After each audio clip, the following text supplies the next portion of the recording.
জ্যৈষ্ঠী মাসে তাল পেলাম, এটা দিয়ে গুলগুলা বানিয়ে খাবো। অদিনে তাল খেতে কান্না ভালো লাগে। রাধে রাধে, হরে কৃষ্ণ বন্ধুরা, welcome back to my channel. তোমরা সকলে কেমন আছো? আশা করছি তোমরা সকলে খুবই ভালো আছো। তো এখানে কিন্তু আমার জেঠিমা তাল ঝরছিল, আর সে কিন্তু দুটো তাল পেয়েছিল, সেখান থেকেই আমাদেরকে কিন্তু একটা তাল দিয়েছিল।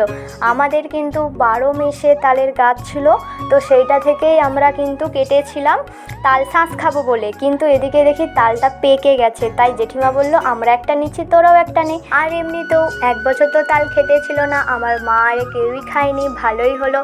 তো ভাবলাম গুলগুলাই বানানো যাক। আর এমনিতেও তালটা কিন্তু অনেকটাই মাড়ি বেরিয়েছিল।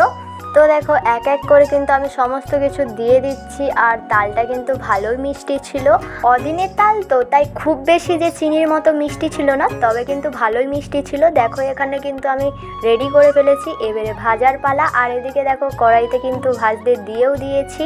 আর দেখো এইটুকু দিয়েছিলাম, আর ফুলে কিন্তু অনেক বড় হয়ে গেছে, তোমরা দেখো খালি। তো একটা তালের কিন্তু অনেকটাই মাড়ি বেরিয়েছিল, তাই কাকুদেরকে কিছুটা মাড়ি দিয়েছিলাম, আর আমার জামাইবাবুদেরকে কিছুটা মাড়ি দিয়েছিলাম।